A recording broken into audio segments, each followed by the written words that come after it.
Well, fantastic. Welcome everyone to this session on the Ukrainian factor in Chinese strategy, an online roundtable convened by the Ukrainian Association of Sinologists. I am Kaiser Kuo, coming to you today from Vienna, Austria. I will serve as moderator of this event. I am the host of the Sinica Podcast, which is an independent weekly English language discussion on current affairs in China. You can subscribe to that podcast wherever you find your podcasts, or listen and read the transcripts as well as essays and columns at sinica.substack.com or at patreon.com/Sinica. Today, we are taping this roundtable so we can make it available in a few weeks as a podcast. So let me quickly introduce my distinguished guests. First, a very warm welcome to my friend Vita Golod, who was so instrumental in convening this conversation and who so graciously invited me to be a part of it. Vita is chairman of the board of the Ukrainian Association of Sinologists and is currently, I am delighted to say, a visiting scholar at the University of North Carolina in Chapel Hill, just up the street from my home in Chapel Hill. Welcome to Sinica, Vita. So wonderful to finally have you on the show after being in our town for a while. Thank you so much, Kaiser. We are so lucky to have you moderating this event today. I am the lucky one, absolutely. Next, let me introduce Professor Bartosz Kowalski, who is a senior analyst at the Center for Asian Affairs at the University of Łódź in Poland. Thank you, Professor Kowalski, for taking the time to join us and to share your insights and your thoughts. Hello, everyone. Thank you for having me here. We are also joined by Liu Xiaoyu, who is assistant professor. I'm sorry, I'm going to say that again because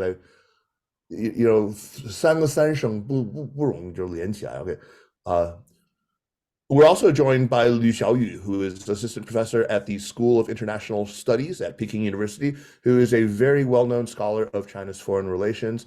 Such an honor and a pleasure to have you here, Professor Liu. Thank you very much. It is my pleasure to be here as well. Fantastic. And last but by no means least is my good friend Klaus Larres, who is Distinguished Professor of History and International Affairs, also at the University of North Carolina at Chapel Hill, but this year a fellow at the Wilson Center's Kissinger Institute in DC. Many of you will know Professor Larres as the man who runs the outstanding Krasno lecture series at UNC. And as many might have noticed, UNC, our little town in Chapel Hill, is a little overrepresented in this event. I have only to say that our whole region, the triangle in North Carolina, really does punch above its weight when it comes to international affairs, as in many, many other things. So today, as we're all very aware, is February 22nd here, at least in Austria, where I am at the moment. And in just 2 days, many people around the world will somberly, I think sorrowfully, mark the second anniversary of Russia's invasion of Ukraine. All wars must end. The question here that we are examining today, the questions that we're examining are not directly about the forces fighting the war, but rather about how a country that is not directly involved, China, is behaving. We are going to discuss China's view on the war, how, or indeed whether at all, that view has evolved over the course of the war so far, and how Ukraine factors into China's broader strategy.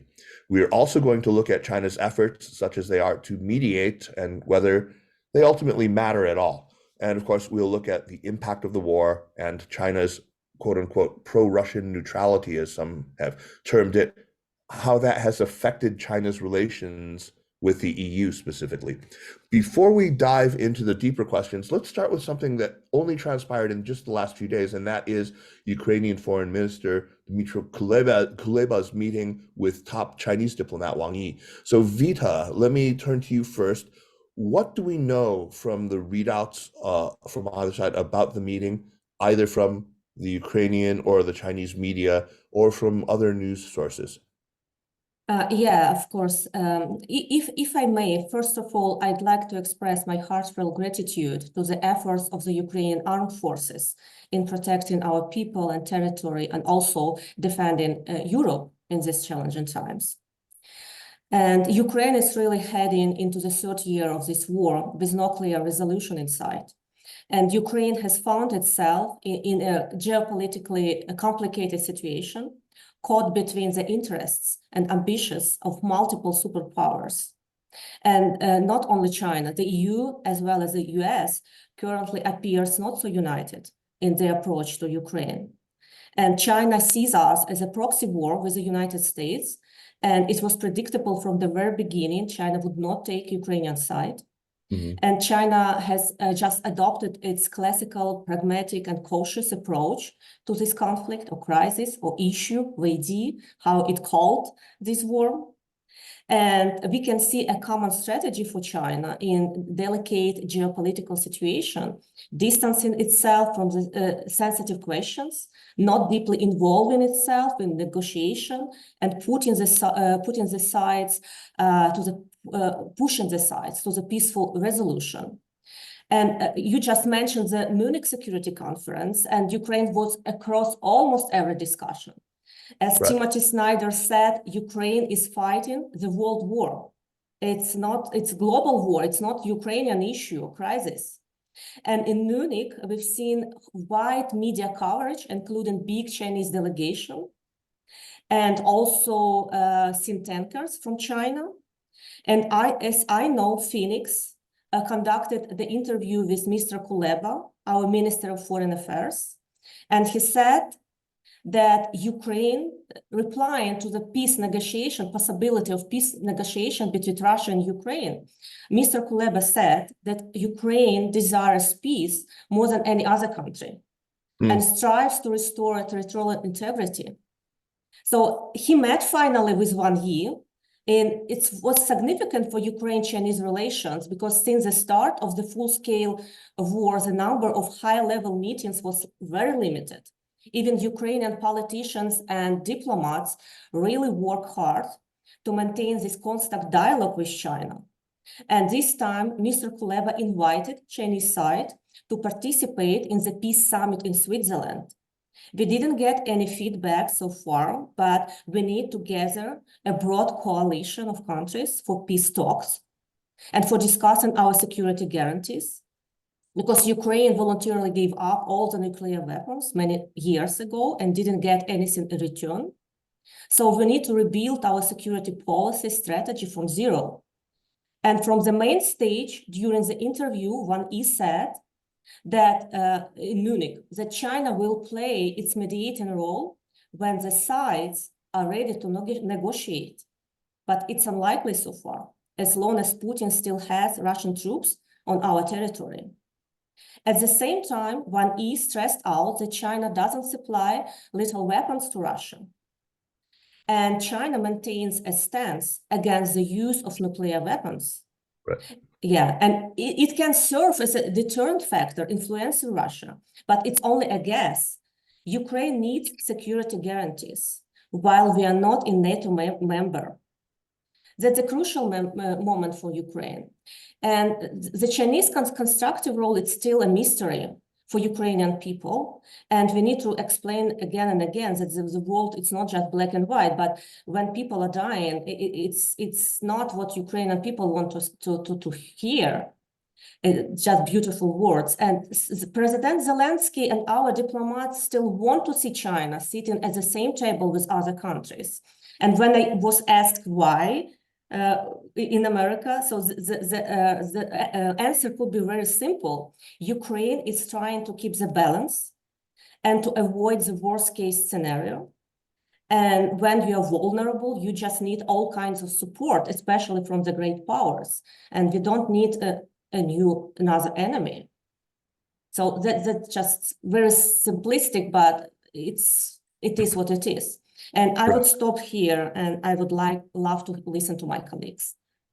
In, of course, the meetings that took place in Switzerland just ahead of the convening of the World Economic Forum, 87 countries, including 15 from Latin America and Sub-Saharan Africa, took part in it, and China was very notably absent.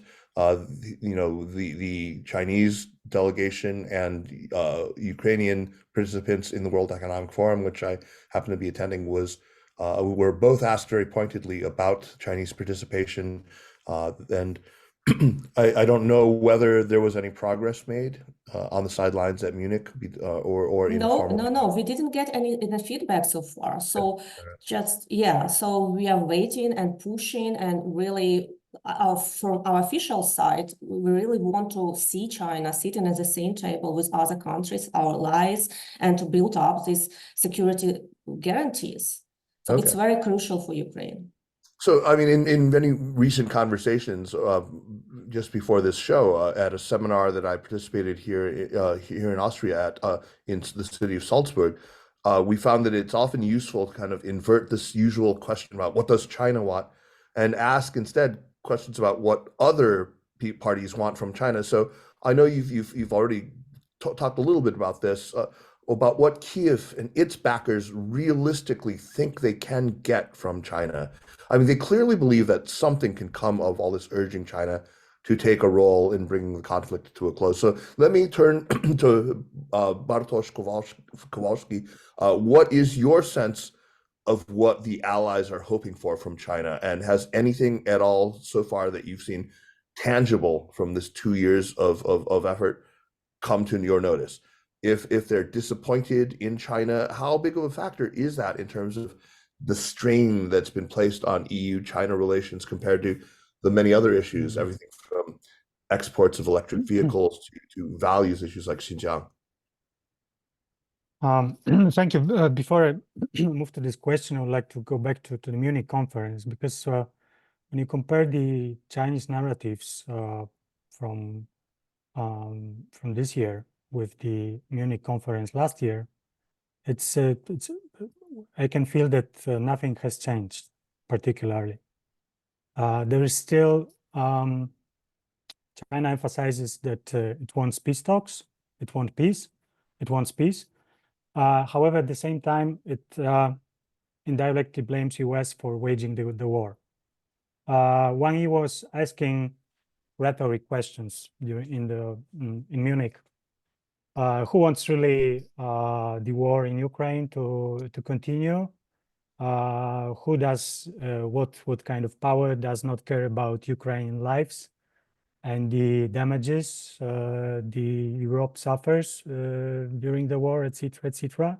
So I believe that it's kind of game of appearances. China throughout these 2 years has not really made any meaningful step to be seen as a power which wants to change the status quo. I mean the conflict, the war which is going on in Ukraine.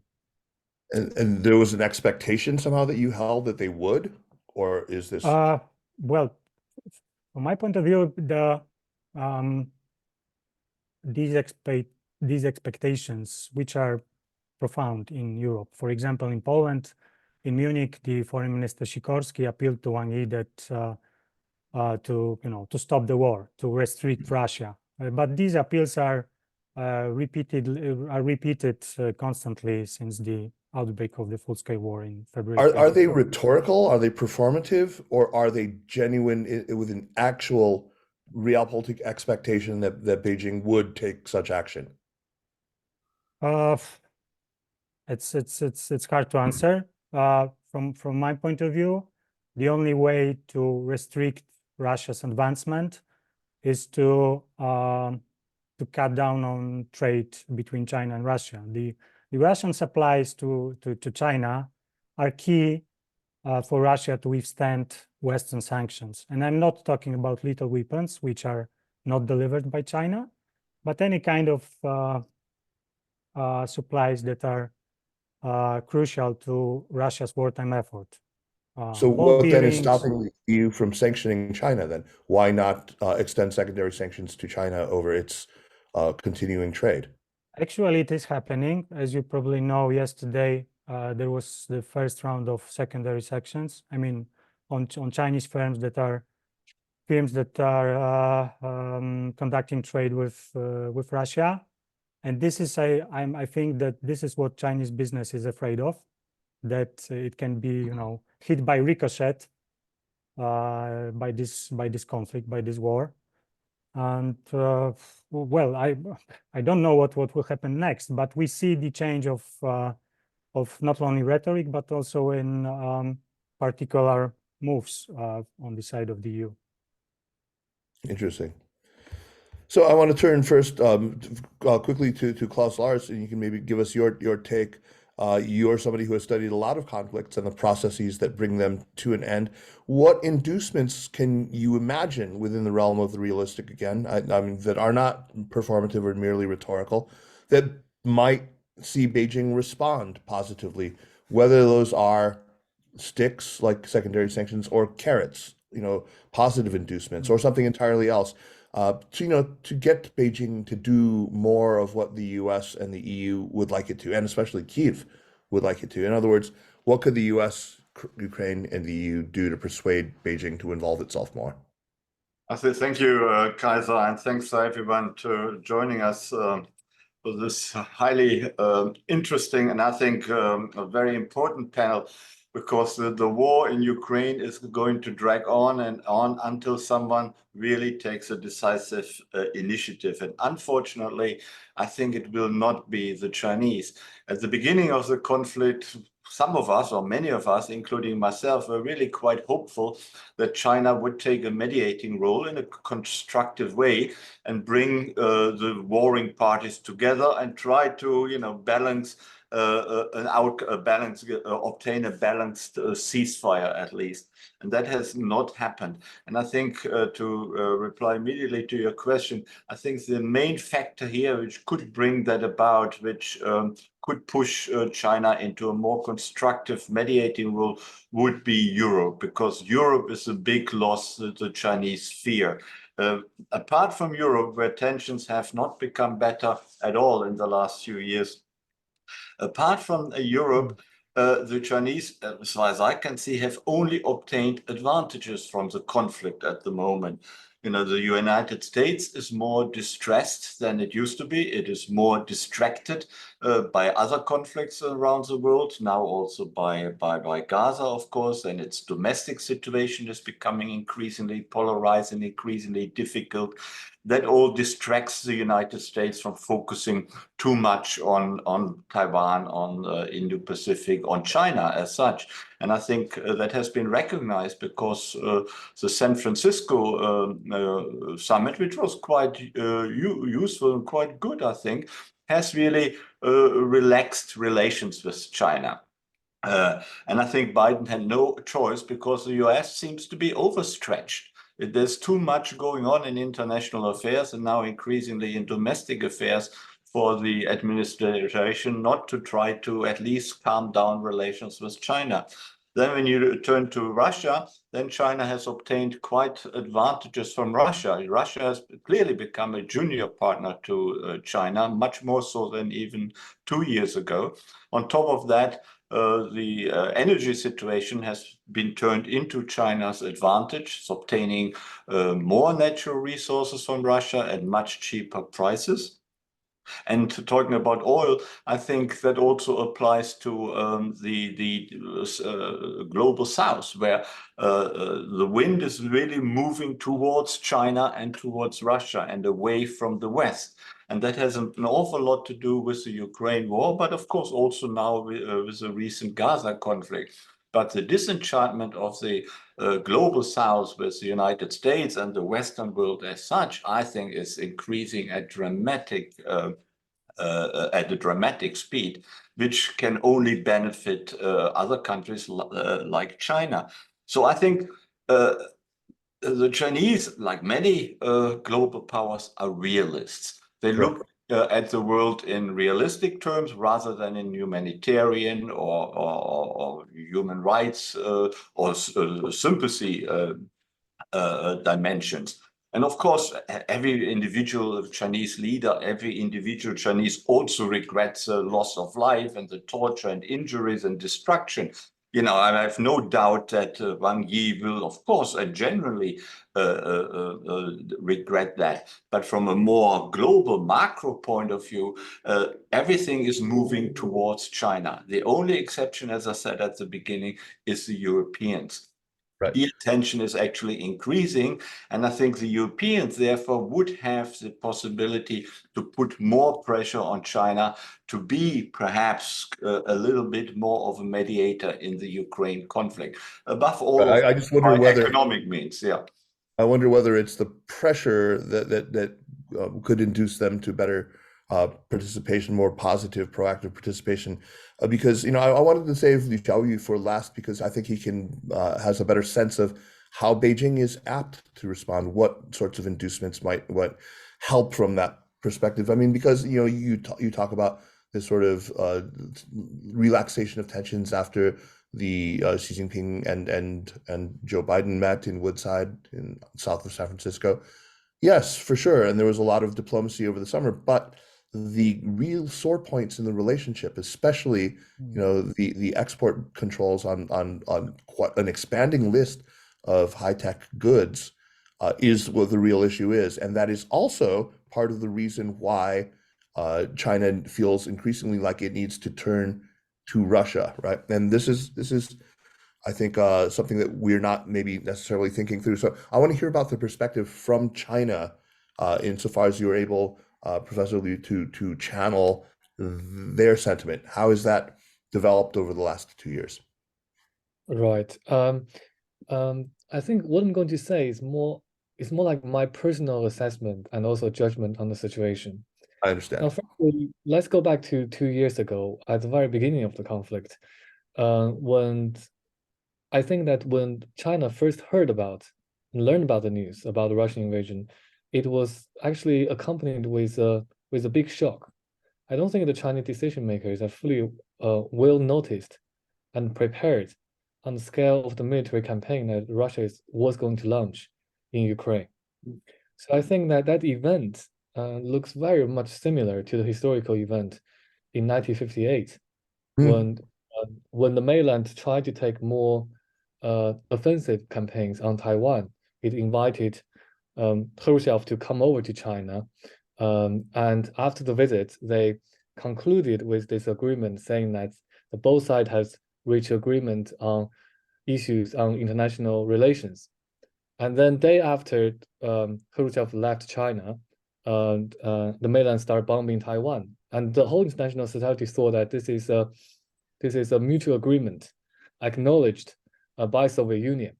And I think what happened in 2022 is exactly like the reversed relationship of that event with the Winter Beijing Olympics, when everyone thought that by announcing that the limited partnership, China was well informed and acknowledged Russia's further actions. But I think the result was exactly the opposite. I don't think China was well informed about what Russia was going to do. So it was put into a very kind of awkward position after what had happened. So this put China in a very kind of passive move, I think, for a whole year, from February 2022 to about 2023 February, where that China want to see the international responses and then decided that how China was going to act. So after that 1 year, you can see that there's kind of slow kind of adjustment of China's policy that's about this kind of limited involvement in the peace processes, sending out the 12 points by China, and then President Xi Jinping had a call with Zelensky and appointed a special envoy to visit Ukraine. So I think that is what I see like the gradual changes in terms of the Chinese position with regard to Ukraine. Now, looking back at the point that made by the former two speakers, I think that a lot of people got disappointed on China's mediation efforts, saying that China was not doing enough to deter Russian aggression, was based on a misunderstanding of China's impact on Russia. I think that if Russia was unwilling to notify China about this such a big military move, that also demonstrates that China actually has little impact or information about what Russia was planning and how Russia was going to coordinate with China.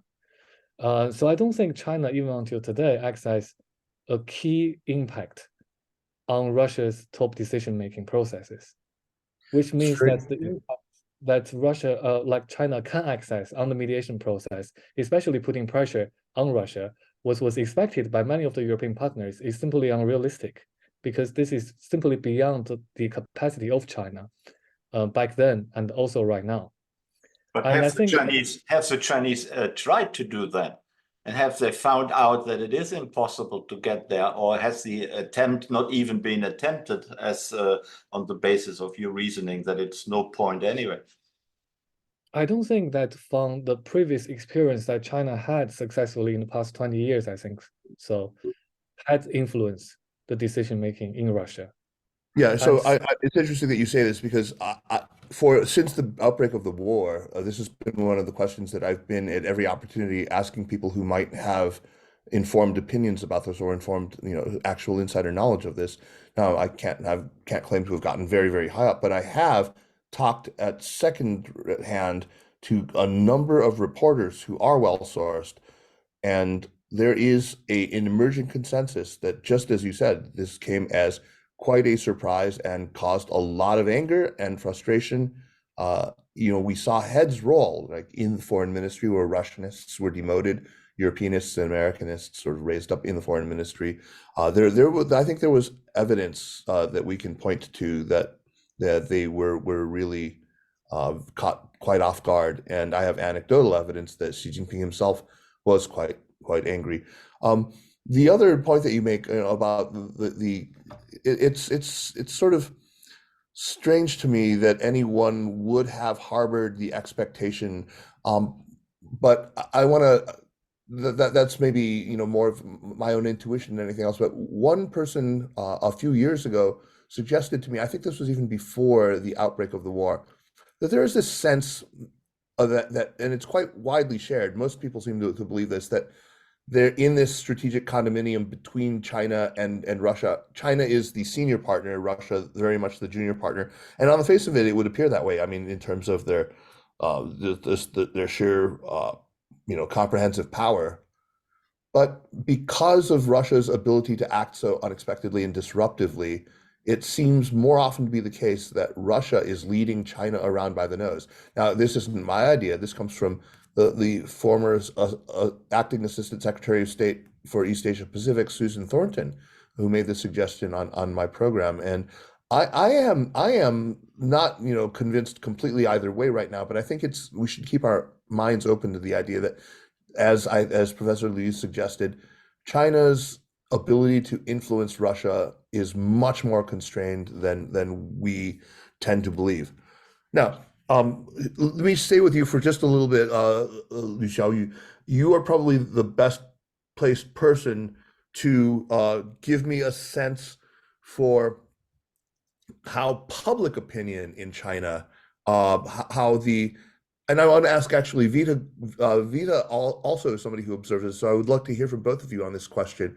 So I want to ask first for Xiaoyu about sort of the more elite public opinion, that is within think tanks, within universities, within the kind of strategic thinking community. Has the window of allowable discussion shifted? As we probably all know, in the very early days of the outbreak of the war, we tended to see anyone who came out with statements that didn't follow pretty closely on the official line, to see them censored, to see them buried and not really given any kind of airspace at all. But has that changed? So starting with you, Xiaoyu, and then I want to ask Vita, and don't wait for me, just please jump on in, to talk about sort of broader public opinion and public opinion as being shaped by popular media. Right. So first. Yeah.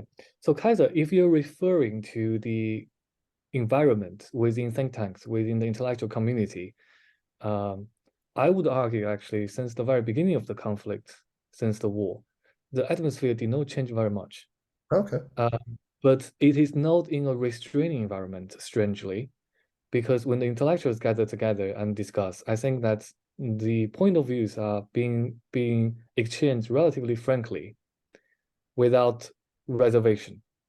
I think the pressure that the think tanks and also the policy analysts face are mainly from the public sentiment, Hmm. which we know is very polarized.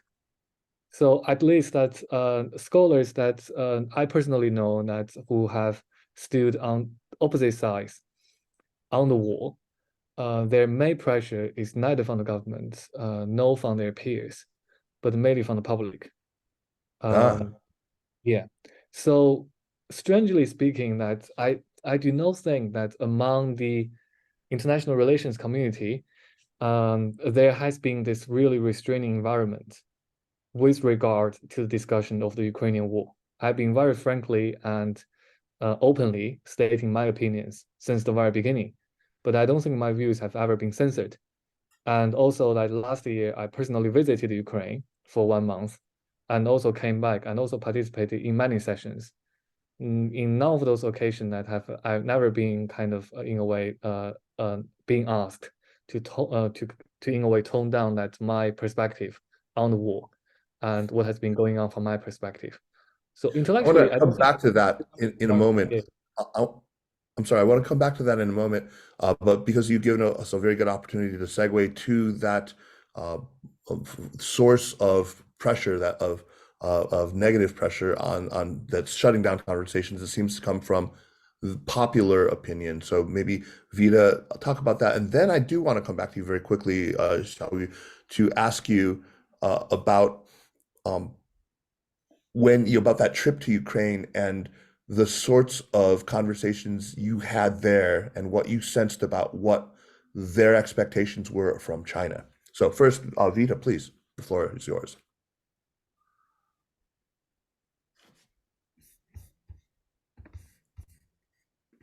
Vita?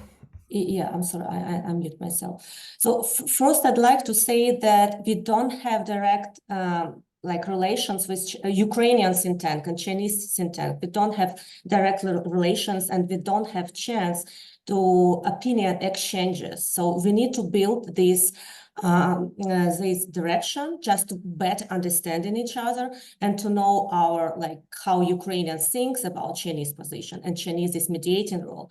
It's important to say how Ukrainian, ordinary Ukrainian, sees Chinese mediating role.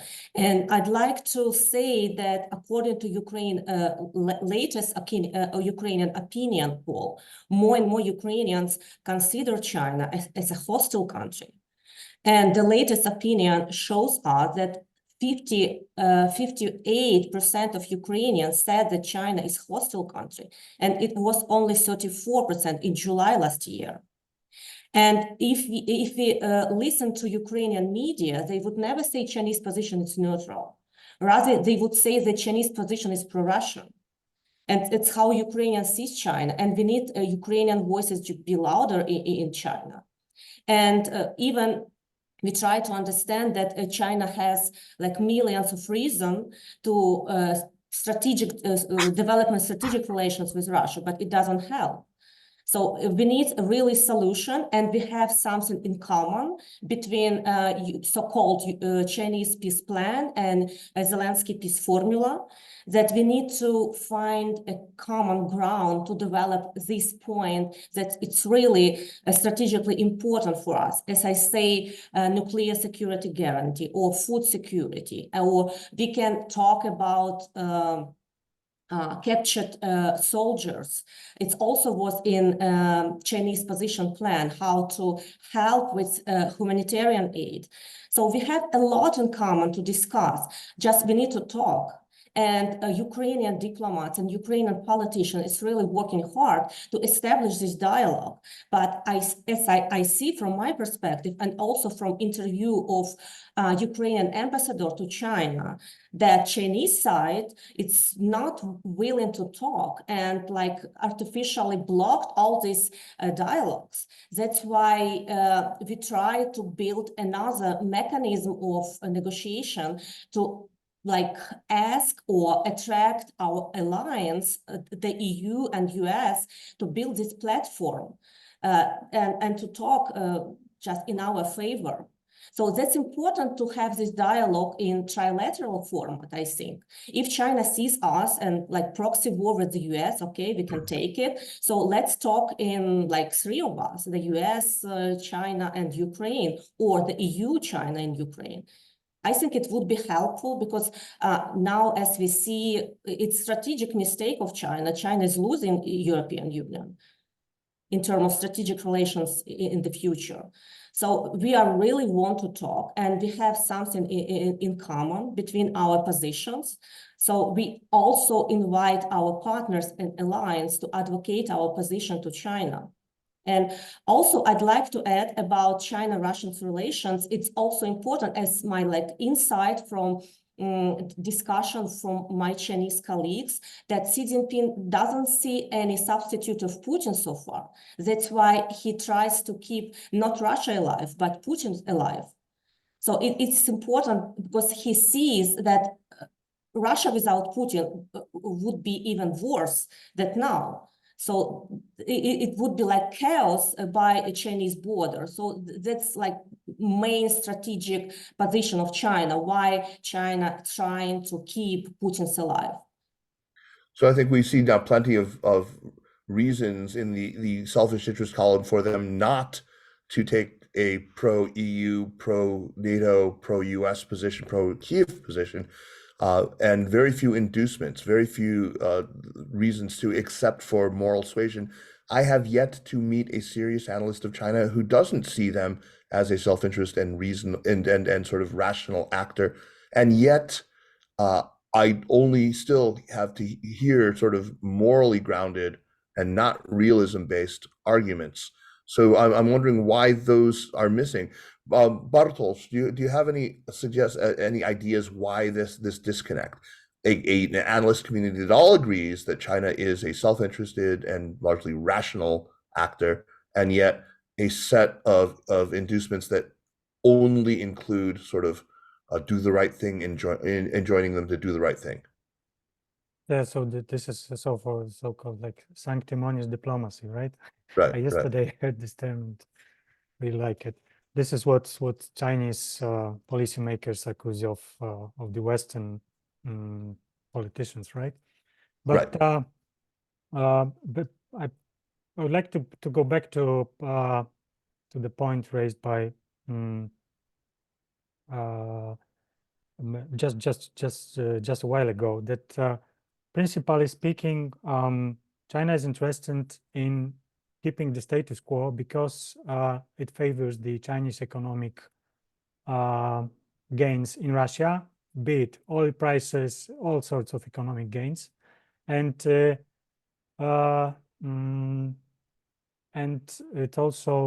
is also, I mean, China wants to find a solution that satisfies the Kremlin, and the only solution that satisfies the Kremlin is the solution that will keep Vladimir Putin in power, right? Right. So you cannot think of these two things separately.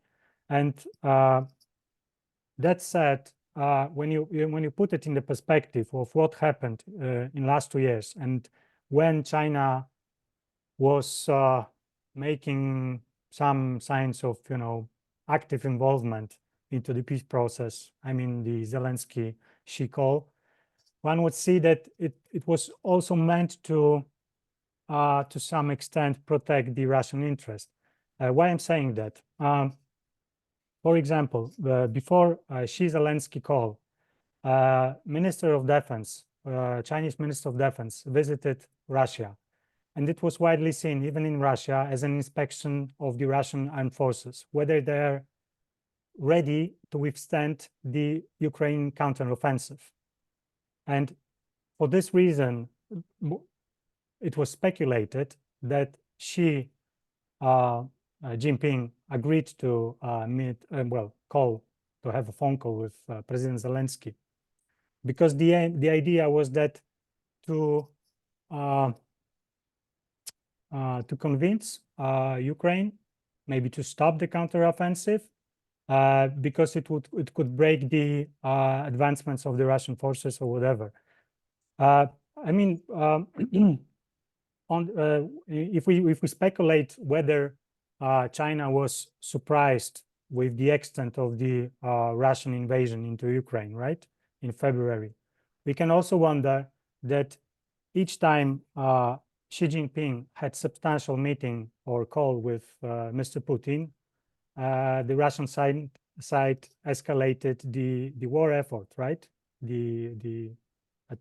So it's only a matter of interpretation. I personally don't really buy the story that China was really surprised with the offensive, because in Europe, in the United States, there were repeated warnings that it's gonna happen.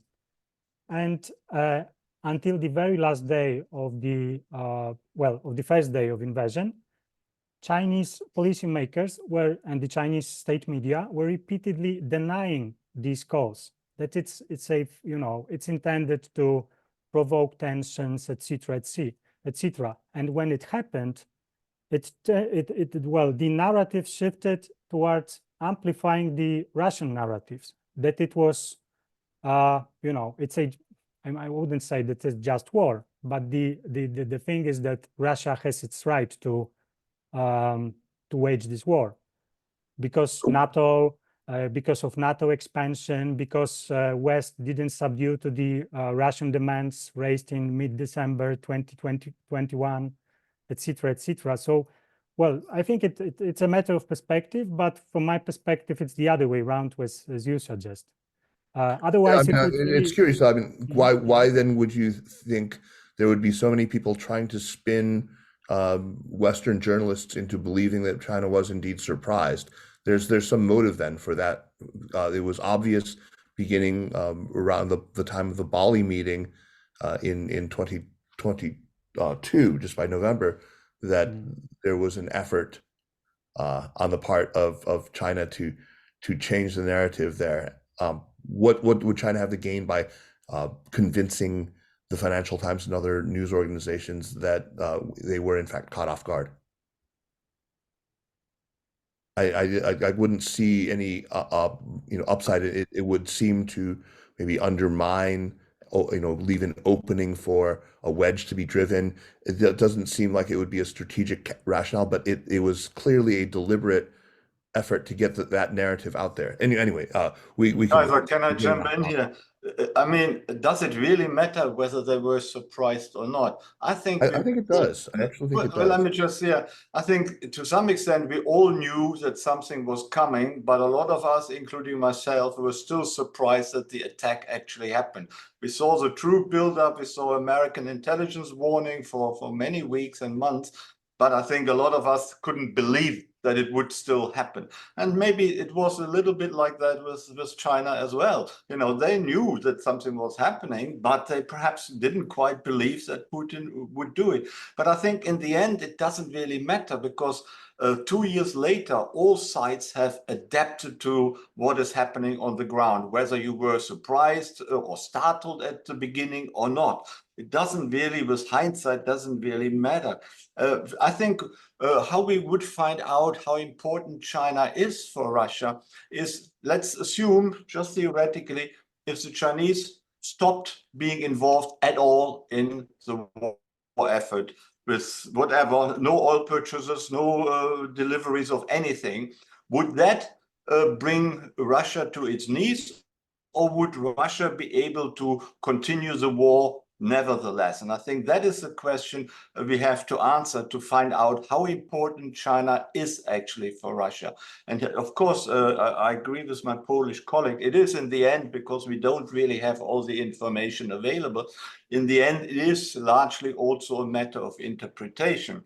But what I can guess from the Financial Times and other economic outlets, that the Chinese support, certainly economically, for China, for Russia, is immensely important. And without that support, Russia's economy, which is not doing that great, though better than expected, would probably be on its knees. And then the war effort, of course, would be affected. So that debate about senior, junior partner, again, is really not a very fruitful debate, because in some respects, the Chinese are extremely important for Russia. In some other respects, Putin clearly ignores them and doesn't, he's not the lackey or the servant of the Chinese. But I think no one would claim that. Right. Yeah. I mean, that was precisely why I was suggesting that it is important whether they were surprised or not, whether she felt betrayed or not, because it does say something about the sort of power relationship between China and Russia, which ultimately does matter. But And things have changed. okay, so That's what I'm saying. you saying it doesn't matter, but I think No, sorry. I'm saying it mattered at that time, of course, and whether she felt humiliated mattered. But 2 years later, things have developed a lot, and she will have overcome any feeling of betrayal or humiliation because for realpolitical, for rational reasons. I'm sure he doesn't love Putin. I'm sure he probably hates him, but that is not really important as far as I can see. The question is of giving economic lifeline. The day after the invasion, China lifted the sanctions on the Russian exports of wheat, which were long expected by Russia. I think this, says a lot about the importance of Chinese economic assistance to Russia's.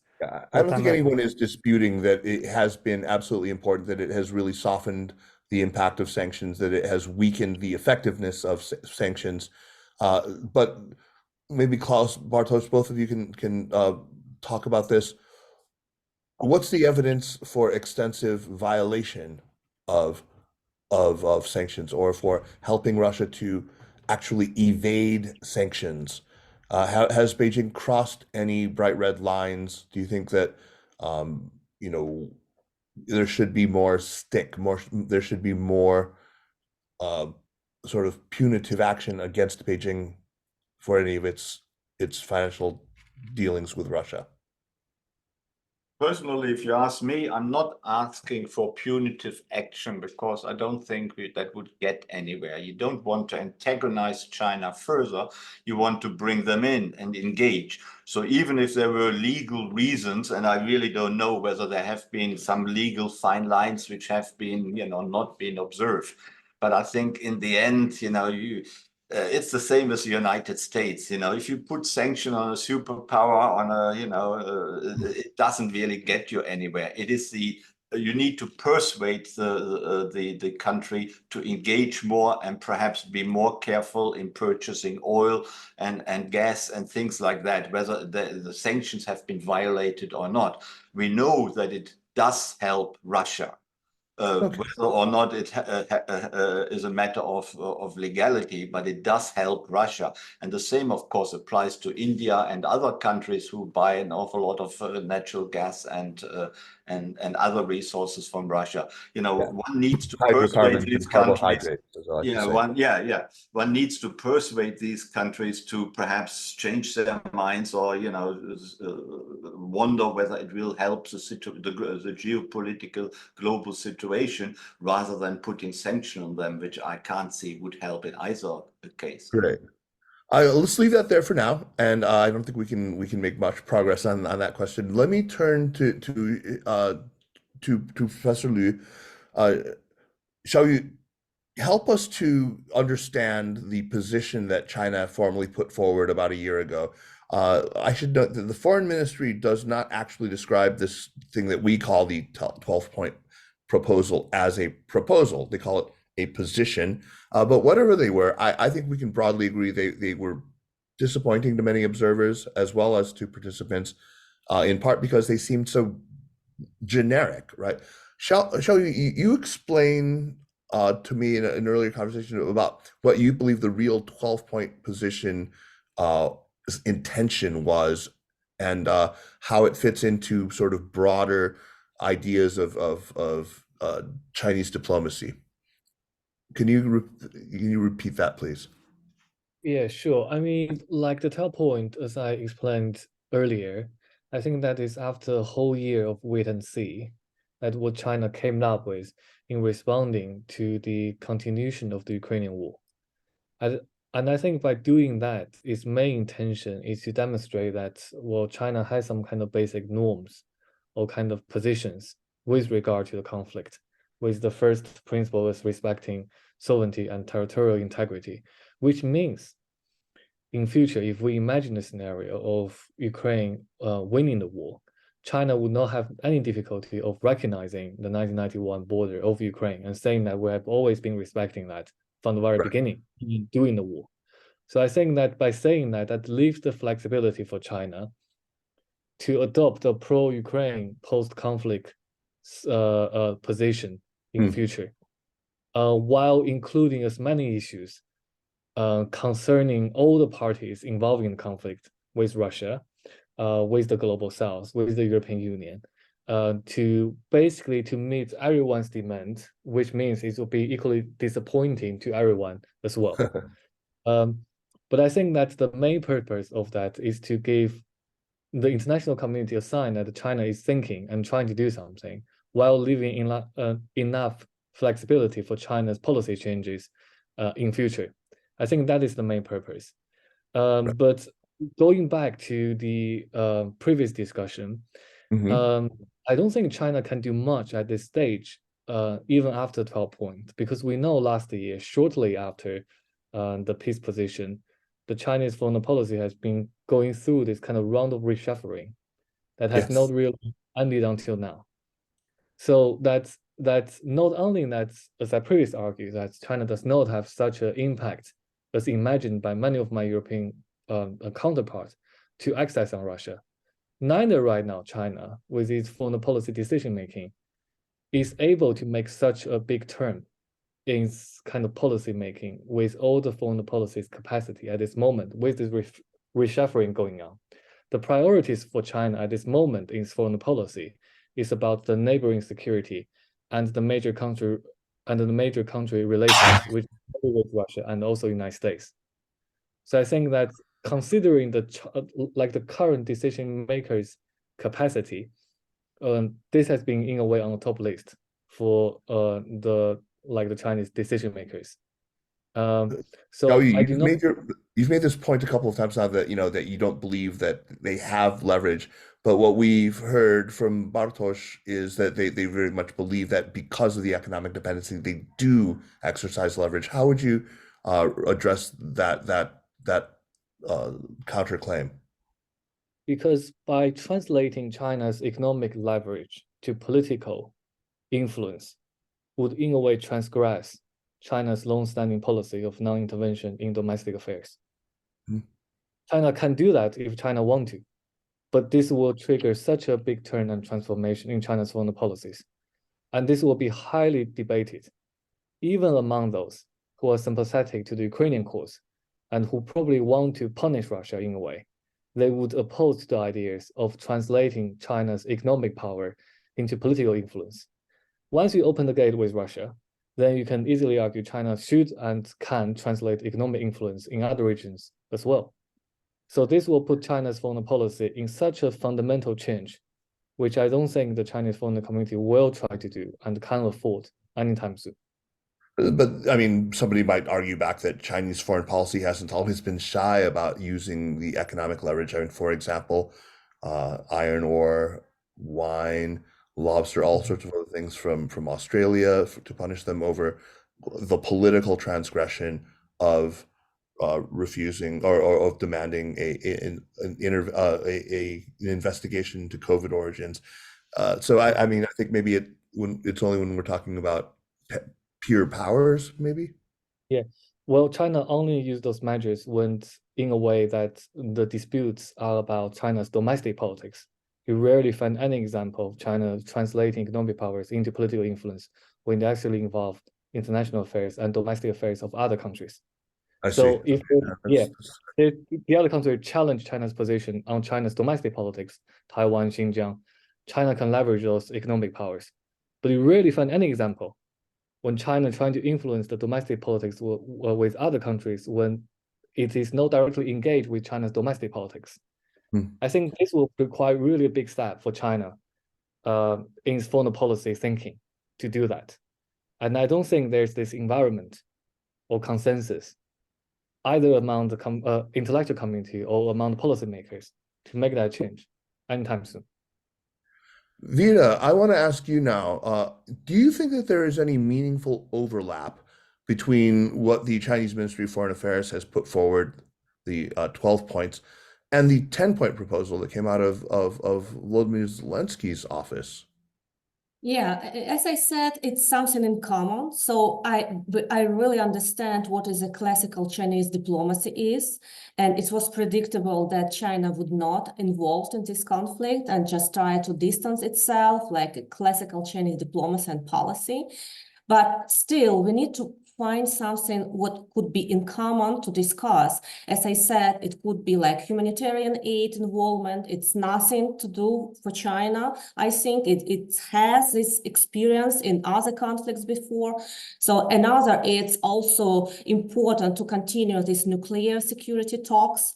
It's crucial importance for Ukraine, and we are trying, from my perspective, is a top priority of Ukrainian diplomats and politicians to talk about this nuclear security with China, as well as with US and UK.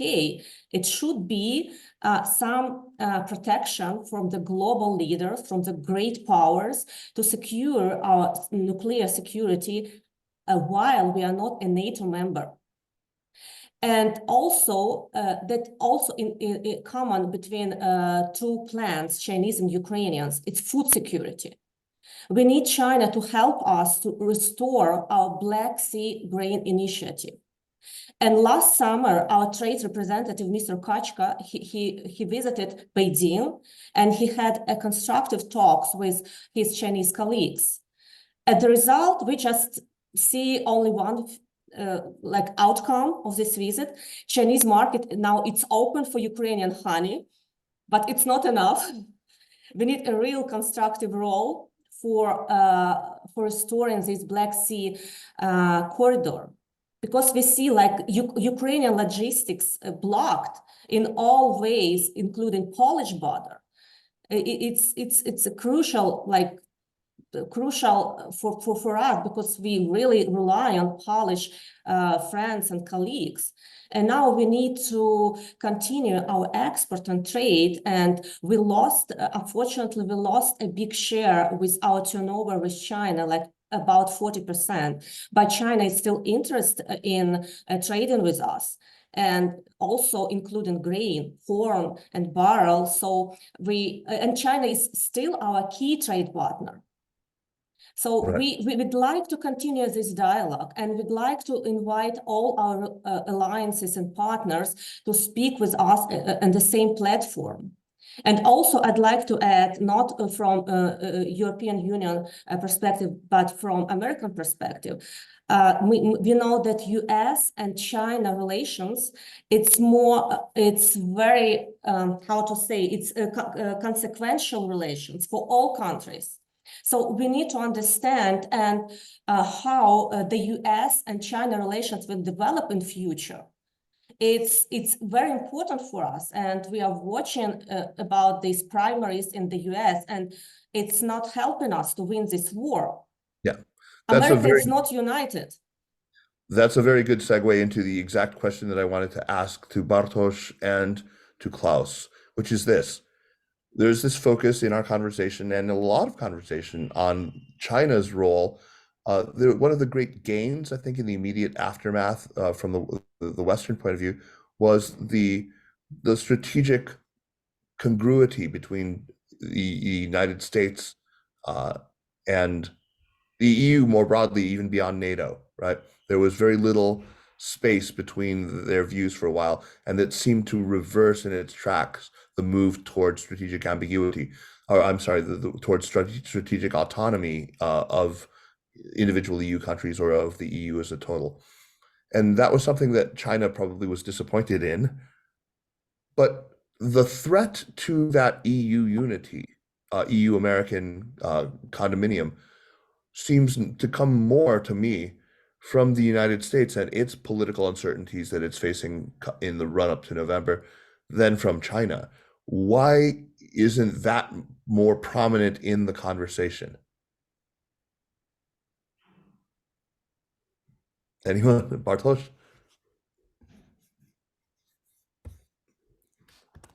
So it's clear that we are really following the developments in the US and awaiting the outcome of the US elections. There are some worries that one of the first decisions of Donald Trump, if he wins, might be to lift the sanctions on Russia, right? We have to have this scenario on mind, right? Which would profoundly change the economic dynamics, right? Not only between Russia and the US, but also China and the EU, etc., etc. So in recent weeks, there is a sense of shifting atmosphere in the EU, at least what I'm hearing, that we have to be prepared for this worst case scenario, which would open the space for looking for some sort of compromise with China, right? Including the economic tensions, which are on the rise, as you know. It includes the EVs. It also takes into account wind farms, etc., etc. Because we have to bear in mind that a couple of years ago, the dynamics between the EU and China was quite an opposite, right? It was a complementary relation, right? Now it's quite different because China is really competitive to the EU markets, to the EU producers. So there is this rising tide of protectionism on both sides, of course, and also in the US. And the thing is that for China, how China understands the EU strategic autonomy is that I think it's pretty close to how French government understands the strategic autonomy, which means basically to fend off the US influence from the US, from Europe, right? In Davos a couple of weeks ago, President Macron said that for him, the ideal example of striking a good balance between the US and Chinese influence is President Vučić, president of Serbia. So for me, it's a sign that, you know, if you consider that this is an ideal balance, so what does it mean to be dependent on China or US or whatever? So I think that's yeah. the point. Klaus, if you wanted to weigh in there, I'd love that. But then, of course, I want to turn to Xiaoyu and ask about the view on this question from Beijing. Yeah, I think the Biden administration, right from the beginning, tried to recreate transatlantic unity and achieved that to some extent. But then, of course, Putin invaded in February 2022, and that really pushed the transatlantic allies together. It also pushed the European Union countries together. So in a way, you can say this would not have happened to the same extent if there had been no war, if Putin had not invaded. Regarding the EU, we have only largely two major outliers. That is the EU NATO now. That is Hungary in the EU, and then Turkey, Hungary also in NATO. So far, the alliance has held. Whether it will hold in the future has an awful lot to do with the length of the war, with the energy question still to some extent, with the resource question, the financial question. At the moment, because of the threat which is seen by Putin in the geographical proximity of most European countries, that is what is keeping the EU together. And I can't see that it will disappear anytime soon. That doesn't mean it will never disappear. I'm not saying that. But for the time being, you know, Russia is still seen as such an aggressor who could well come into Poland or the Baltic states. Whether or not that is realistic, at least that is a perception of many in Europe, and that holds both the EU and the NATO alliance together. And the big factor of insecurity is, of course, Donald Trump here, and we don't know what will happen there. If I can just raise one or two points which my Chinese colleague just said, and maybe I misunderstood it, but I always believed that the Chinese principle of international affairs was to observe sovereignty, the sovereignty and independence of another country. That clearly has not happened with Ukraine and Russia. but China does not seem to have much criticized that, though one of the major principles of its international relations policies has been clearly undermined and disrupted. And secondly, when you look at what China is doing in the outside world, like many other powers, I'm not saying China is unique here, but it joins in to disinformation campaigns. We know about police stations in the United States, and I'm sure other countries, Russia, even the United States, may do that as well, though we may not know about it always. But certainly we know that the Chinese are very actively involved in getting mixed up in the domestic affairs of other countries. So I wonder, how does that correspond to what you said, that China would always not get involved in the internal affairs of other countries and stick to its foreign policy, international principles? So you can answer that if you want, or I can jump in, because I think that I may have misunderstood what he said. No, I think a little bit of clarification would help. Yeah. I think you have the idea right. That yes, sovereignty, and there is an obvious sort of disconnect between China's stated commitment to sovereignty and territorial integrity and its failure to full-throatedly condemn what was obviously a violation of those exact principles. I think that Beijing sees its enumeration of those principles each time as a dig at Russia. Whenever it says it, it believes that is an implicit criticism of what Russia did.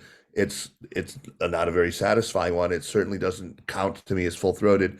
As for these transnational repressive mechanisms, police stations, next time we have lunch, Klaus, I'll tell you what the real truth of that is. I know, and of course, but it's a habit of great powers, let's put it that, of all great powers to get involved in the domestic affairs of their opponents and rivals. I don't think that anyone can deny it. That includes China and Russia and the United States and probably a lot of European countries as well, whether we know about it or not precisely. To greater and lesser extents, Anyway, let's move on. Because there's still a couple of questions that I think are very, very important to us here, and maybe let me first though get Xiaoyu to address what I was asking the both of you about strategic autonomy in the EU, Beijing's perspective on that, whether it believes that the war constituted a big reversal for a major strategic hope that China has nourished for some time. In 2023, after my visit both in the European Union and also in Ukraine, I find there's a perception gap about the very idea of autonomy between the EU and also China. I think China very much welcomed the idea of strategic autonomy, thinking that is referring to the security autonomy from the United States, which means the European Union finally realized that it needs to defend itself and further discredit the United States as a reliable security partner, especially with the possibility of re-election of Trump. But I think that from the European counterpart, when they discuss about the very idea of autonomy, there's three layers of autonomy. Firstly is about the energy autonomy, which is very clear that they cannot rely on Russia anymore. Security autonomy, before the US election, I think right now there's still very much like a unity that Europe needs to work very closely with the United States, even closer probably in comparison to before. And thirdly is about the economic autonomy. And the main concern is about China, whether they can still rely on China or not. So I think strategic autonomy for European Union has these three layers of meaning. But for the Chinese, it's mainly focused on the security autonomy. And on that level, the impression which I got last year is that everyone is waiting. The Ukrainians are waiting for the US election. The Europeans are waiting. The Chinese are also waiting. And they firmly believe that with the re-election of Donald Trump, there will be a push for the security autonomy on the European level, which means that China is probably going to work on that position, because in a way that a stronger European Union, military-wise, is not going to do anything harmful to China, but it might further discredit the United States as a reliable regional security partner that will have implications for East Asian countries. Because all East Asian countries will look at the European example and realize that the United States may not fulfill its security commitment anymore. And this will probably give China more leverage in organizing the regional or reorganizing the regional security architecture in East Asia. So I think this is my kind of assessment from the current situation. Fantastically, very, very, very lucid, very, very well articulated answer there, and thank you. There are so many other angles that we might take up on when thinking about how Ukraine enters into China's strategic considerations. My sense is they go beyond China's relations strictly with the EU or the US to include. Some might suggest, exploiting, I don't know if that's the right word, the ambivalence of some nations of the global South, as well as their historical relations with the Soviet Union, I think mainly of countries like India, then with Russia, to widen those nations' strategic distance from the US. However, I think our time is a little bit limited. We won't be able to explore all of this, so I would love to get this same group back together to talk about some of these things another time.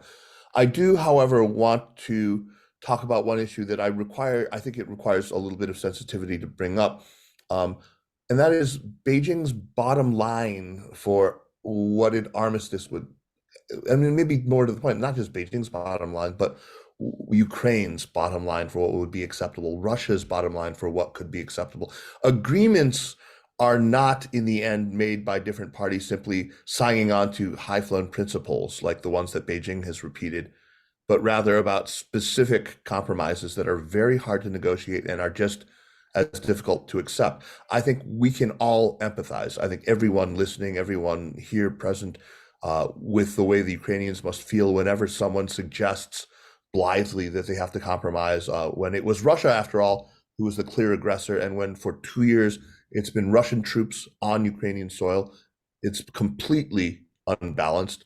I'm certain that if I were in the Ukrainian position, I would feel exactly the same and wouldn't want to hear a word about the sorts of compromises that parties with much less skin in the game just kind of casually, offhandedly suggest. So, as difficult as this is, I am going to ask, does anyone have a sense for any starting basis whatsoever for a set of agreements that, I mean, it seems unimportant whether Beijing could sign on to them, but more importantly, that Ukrainians could eventually accept, that Russians might find acceptable, barring a significant shift in the strategic situation on the ground, in the disposition and the relative strength of forces.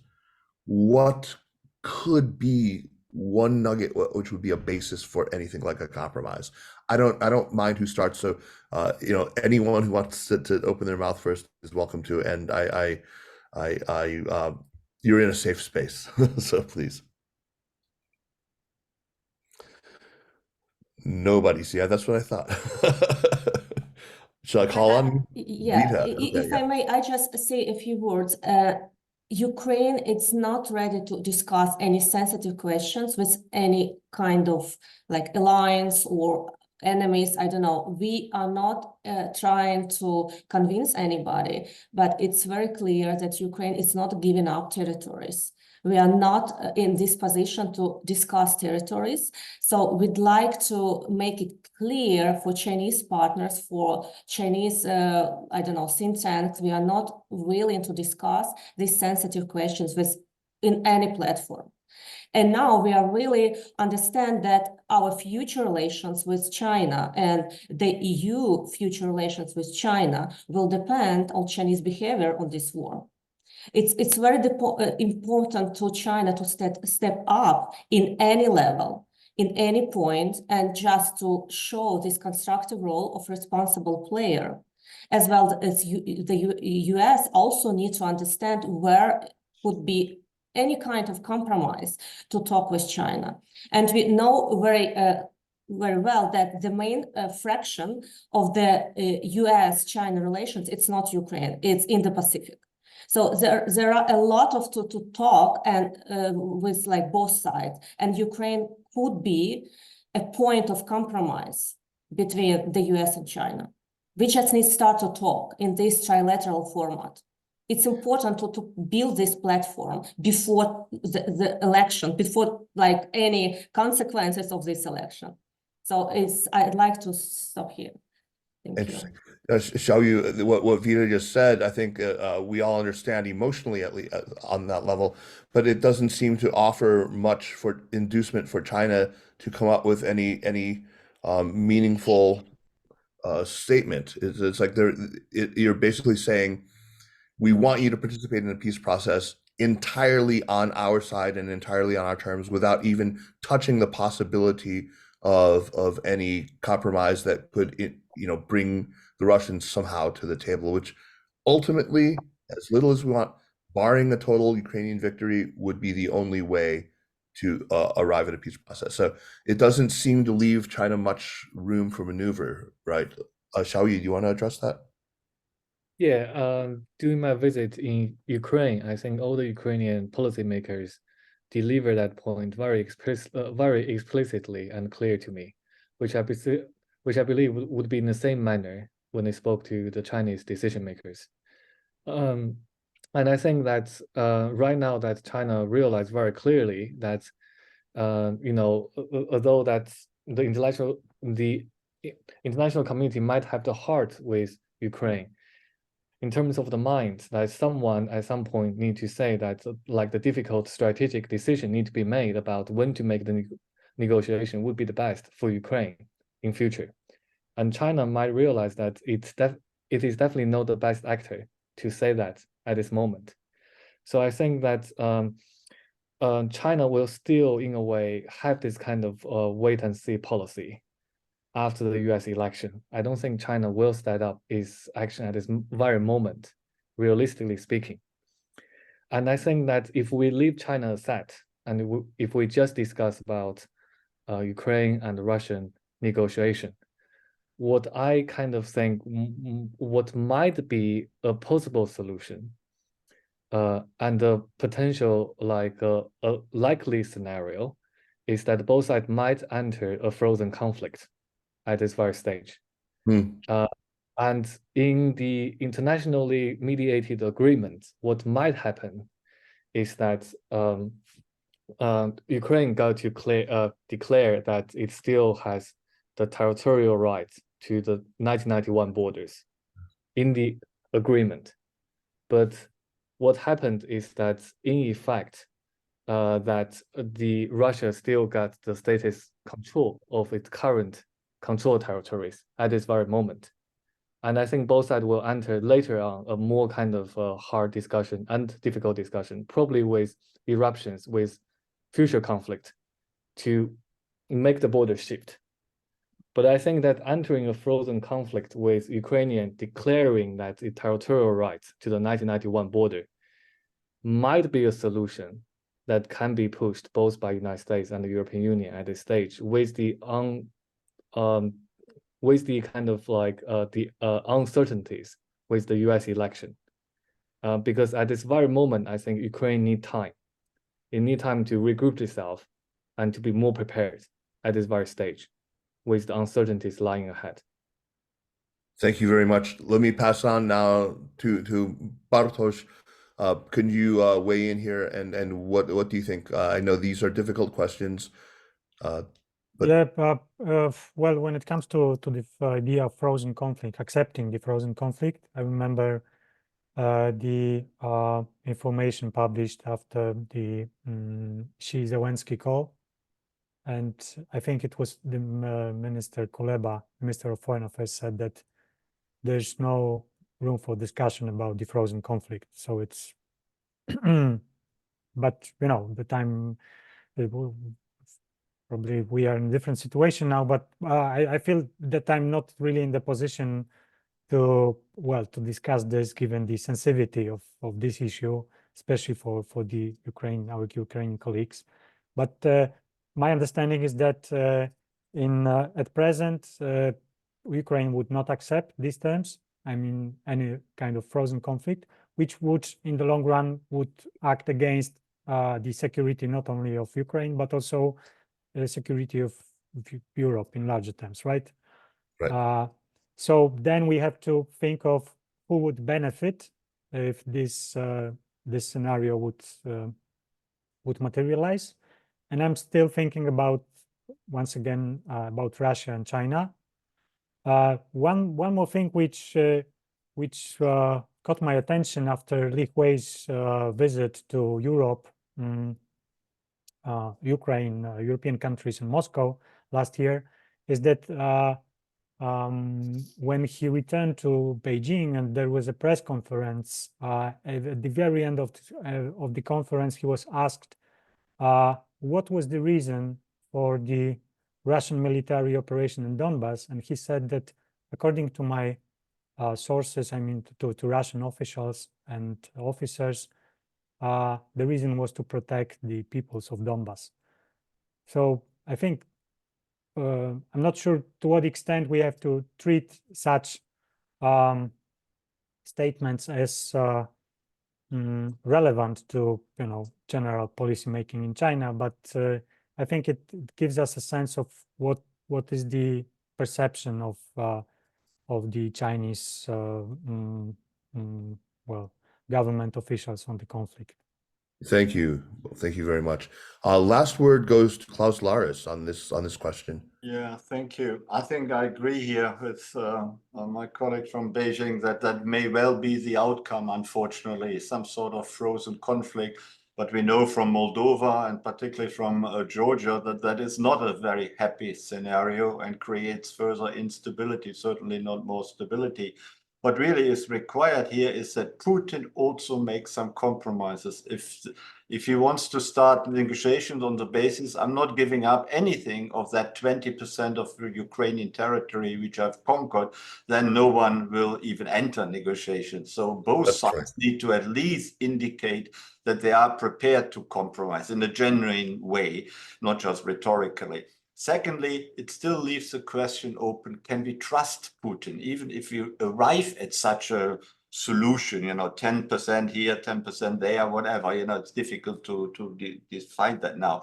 But can we really trust Putin to stick to it and not to start all over again after 6 months' time or use guerrilla forces, little green men, and so on?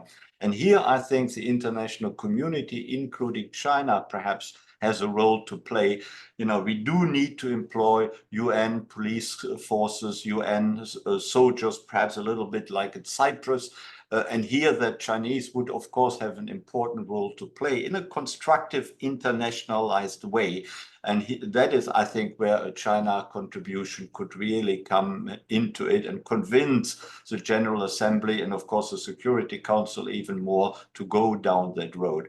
But distrust of Putin and Russia is so high that some sort of international reassurance needs to be employed. Otherwise, any peace negotiations will not even come off the ground.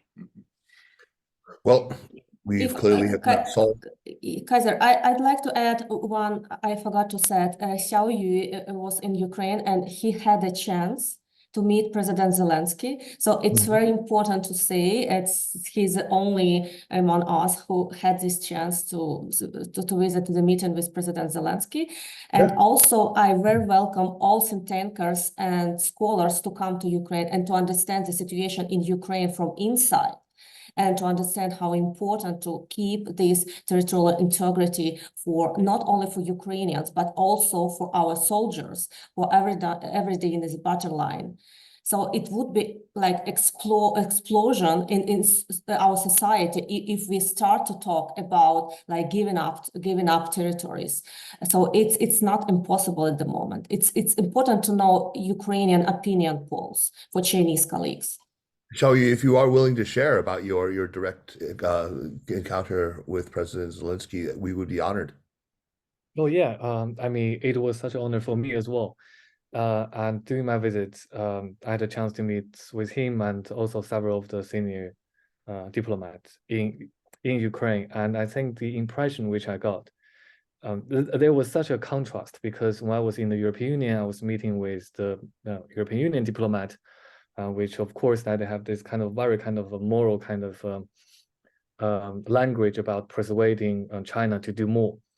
And when I was in Ukraine, when I was meeting with President Zelensky, I realized they have a very kind of realistic evaluation about China's position.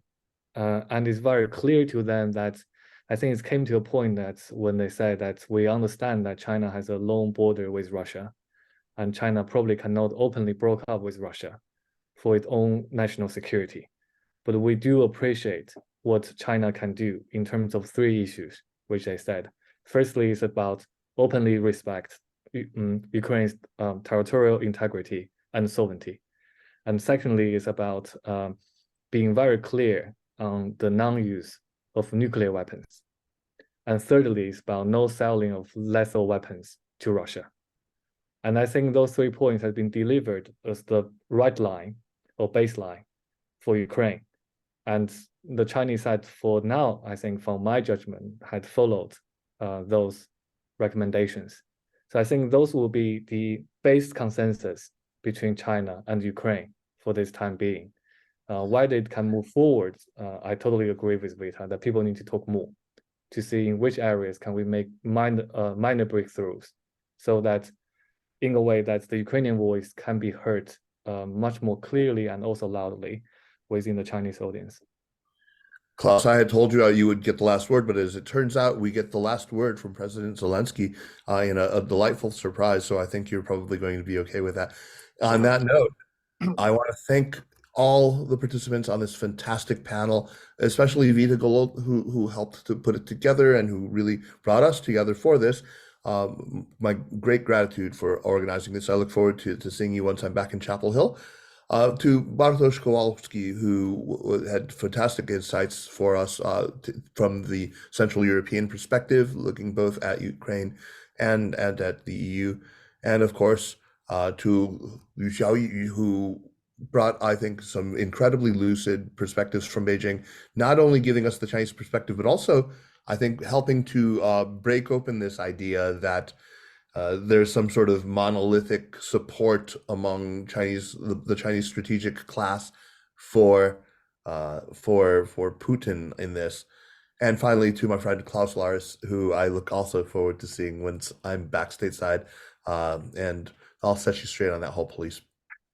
And thank you to Kaiser for moderating the event so successfully and so well and so sort of balanced. Looking forward to seeing everyone. Thank you once again. I will get this program edited and get it out on the podcast, and I'll try to make that a priority. So thank you, everyone who was listening online, and really appreciate it. I see some very kind reactions coming up. So please keep in touch, and we will follow up on, and I'll let you know when this show is about to run. Nice meeting all of you. Thanks very much. Okay. Thank you very much. Bye-bye. Thank you. Vita, Bye. please send me the tape of the recording as soon as possible. Yes. Okay. Bye-bye, everyone. Bye.